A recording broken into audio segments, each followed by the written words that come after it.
قل يا عبادي الذين أسرفوا على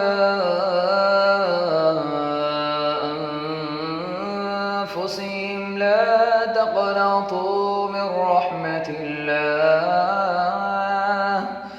قل يا عبادي الذين أسرفوا على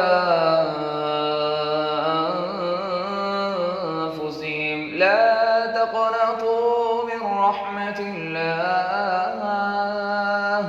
لا تقنطوا من رحمة الله.